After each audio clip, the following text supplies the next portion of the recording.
Mungkin adik-adik mahasiswa yang sekarang lagi mengejar atau lagi mendaftar diri untuk mendapatkan beasiswa Van Deventer Mas Indonesia atau VDMI atau VDMS. Oke, salah satu persyaratan yang kalian harus penuhi itu adalah kalian harus menulis esai dalam berbentuk bahasa Inggris. Jadi esai dalam bentuk bahasa Inggris ini merupakan salah satu dokumen beasiswa VDMI yang mutlak wajib ada. Sepertinya 50% ditentukan dari kalian menulis esai. Nah, bagaimana esai yang benar sehingga layak untuk lolos, layak kalian untuk mendapatkan beasiswa akademi adalah, jadi ada 5 kriteria. Yang pertama itu bercerita mengenai Anda sendiri, keluarga, studi, kegiatan, keorganisasian, dan prestasi. Kemudian kalian juga bercerita tentang apa yang Anda ketahui tentang Van Deventer Mas Indonesia. Kemudian yang ketiga, kalian juga menuliskan mengapa VDMI itu harus memilih Anda untuk mendapatkan beasiswa. Yang keempat, apa yang Anda harapkan apabila Anda terpilih menjadi penerima beasiswa VDMS.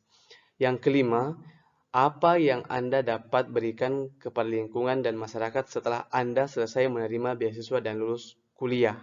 Nah, kalau saya sarankan, ini kan ada sebenarnya 5 poin utama yang harus kalian tuliskan dalam esai. Ini kalian harus tuliskan minimum itu 1,5 halaman. Itu dalam kertas A4 ya. Font Palatino Linotype, ukuran 11 atau fontnya 11 itu spasi 1. Jadi kalau misalkan ada aturan seperti ini, misalkan minimum 1 halaman, ini kan minimum itu kan nilai standar sebenarnya. Saya sarankan kalian usahakan menuliskan esai itu dalam dua halaman. Ingat ya, itu A4. Jadi kalau kalian tuliskan di F4, selain A4 itu otomatis gugur. Kemudian fontnya itu adalah Palatino Linotype. Kalau misalkan kalian tuliskan dalam Times New Roman itu langsung gugur. Kemudian ukurannya 11, kalian tuliskan ukuran 12, itu juga otomatis langsung gugur. Kemudian itu spasinya itu harus 1. Jadi ingat ya, aturan mainnya harus jelas. Salah satu di antara aturan main yang tidak memenuhi itu kalian otomatis tidak lolos. Nah, bagaimana cara menuliskannya? Karena ini ada 5 poin penting, saya sarankan setiap poin itu kalian tuliskan dalam satu paragraf. Jadi karena ada 5 poin, berarti kalian tulis 5 paragraf.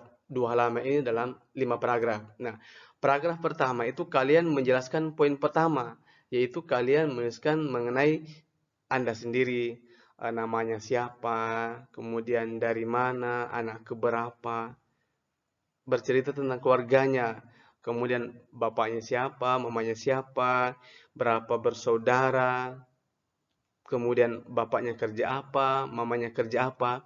Kemudian kalau misalkan ada yang bapaknya sudah meninggal atau mamanya sudah meninggal, salah satu meninggal atau dua-duanya meninggal, itu kalian tuliskan. Kalau misalkan keluarganya sudah meninggal, bapaknya atau mamanya meninggal. Kemudian studi. Nah, studi ini kan kalian sekarang misalkan kuliah di Universitas Flores misalkan. Kalian fakultas apa, ambil jurusan apa, itu dijelaskan. Kemudian kalian juga harus menjelaskan di paragraf 1 ini tentang kegiatan keorganisasian yang kalian ikuti. Misalkan kalian aktif di HMPS, aktif di BEM fakultas, aktif di BEM universitas, atau kegiatan keorganisasian apa itu kalian harus jelaskan juga di paragraf 1. Dan kalau misalkan selama ini kalian kuliah, atau ada sesuatu prestasi yang pernah kalian raih yang membanggakan, yang menurut kalian itu layak untuk kalian tuliskan, silahkan kalian juga tuliskan di paragraf 1 ini. Oke, kemudian untuk paragraf yang kedua, kalian bisa bercerita tentang apa yang Anda ketahui tentang Van Deventer Mas Indonesia. Nah, ini kan kalian bisa searching, kalian bisa baca buku panduan ini VDMS, banyak sebenarnya yang kalian bisa baca, cari webnya tentang Van Deventer Mas Indonesia. Kemudian kalian tuliskan apa yang setelah kalian baca, kalian pahami, kalian tuliskan. Ingat ya, tuliskan bukan di copy paste. Jadi kalau misalnya kalian dapat internet langsung copy paste itu usahakan jangan. Tetapi kalian baca sebanyak-banyaknya, pahami sebaik-baiknya, baru kalian kira-kira menurut kalian itu yang pemahaman kalian itu apa yang bisa kalian tuliskan. Bukan copy paste. Itu paragraf kedua. Kemudian untuk paragraf ketiga itu kalian harus menjelaskan itu mengapa VDMI itu harus memilih Anda untuk mendapatkan beasiswa. Oke, mengapa VDMI harus memilih Anda untuk mendapatkan beasiswa? Kalian bisa beralasan, bisa jadi kalian itu berprestasi di bidang akademik, kalian juga itu, atau misalkan kalian juga memiliki prestasi di non akademik, kalian itu aktif organisasi, kemudian kalian itu memiliki visi dan visi yang jelas, tujuan yang jelas, kemudian kalian juga itu bisa beralasan juga bahwa kalian itu sebenarnya berjiwa sosial yang tinggi, kemudian kalian juga itu sebenarnya memenuhi semua kriteria persyaratan yang dibutuhkan untuk VDMS. Makanya VDMS itu layak memberikan beasiswa kepada saya. Ini terserah kalian kira-kira apa keunggulannya kalian sehingga VDM itu layak memberikan Anda beasiswa. Kemudian paragraf yang keempat, kalian tuliskan itu apa yang Anda harapkan apabila Anda terpilih menjadi penerima beasiswa VDMS. Jadi kira-kira harapan Anda kalau misalkan nanti mendapatkan beasiswa VDMS, misalkan lebih meningkatkan prestasi lagi, kemudian lebih aktif lagi di organisasi, kemudian bisa dengan mendapatkan beasiswa ini kalian bisa lebih aktif di berbagai kegiatan sosial untuk membantu orang. Yang jelasnya kalian harus memberikan alasan bahwa setelah mendapatkan beasiswa ini kalian akan membuat dirinya lebih bagus, lebih maju, dan lebih berkembang. Itu yang kalian ceritakan di paragraf yang keempat. Harapan atau apa yang Anda harapkan apabila Anda terpilih menjadi penerima beasiswa. Jadi apa yang bisa kalian tingkatkan dalam diri kalian itu yang kalian bisa ceritakan, karena setelah mendapatkan beasiswa itu kalian bisa meningkatkan apa yang bisa kalian tingkatkan dalam diri kalian.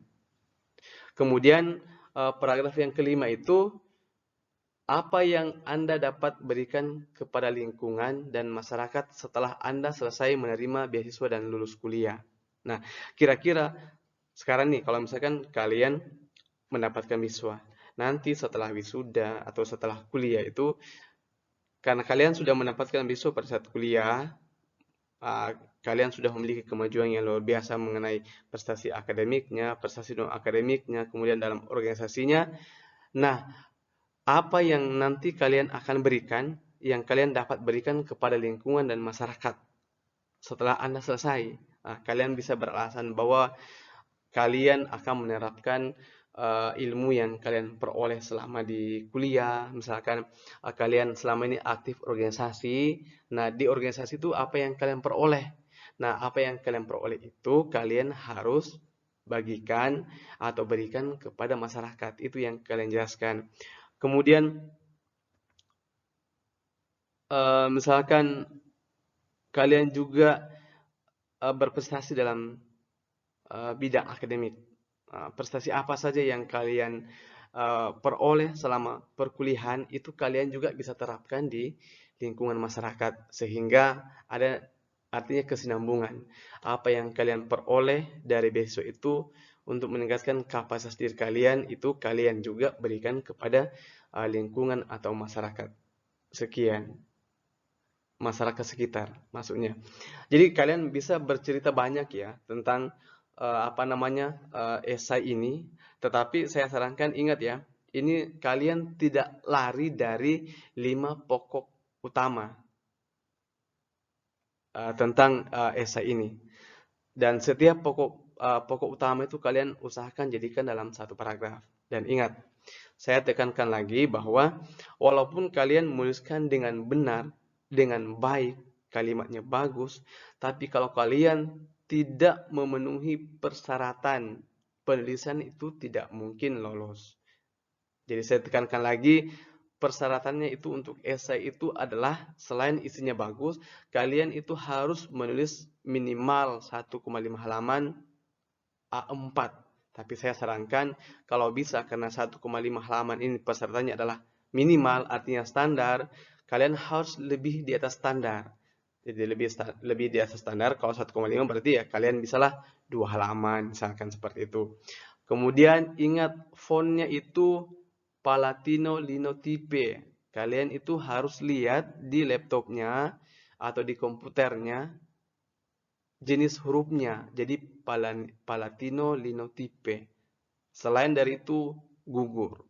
Kemudian ukurannya itu harus 11, jangan 12, 13, 9, 8. Jadi ukurannya 11. Kemudian harus spasi 1. Jadi kalau misalkan sudah spasi 2, spasi 1,5 itu otomatis gugur. Jadi saya harapkan kalian bisa berhati-hati dalam menuliskan esai ini.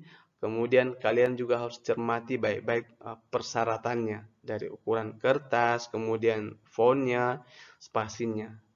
Oke, saya harapkan kalian bisa paham. Kemudian jangan lupa subscribe, komen, dan like video ini. Oke, jangan lupa ya, subscribe channel YouTube Ilyas Edukasi Smart. Oke, terima kasih.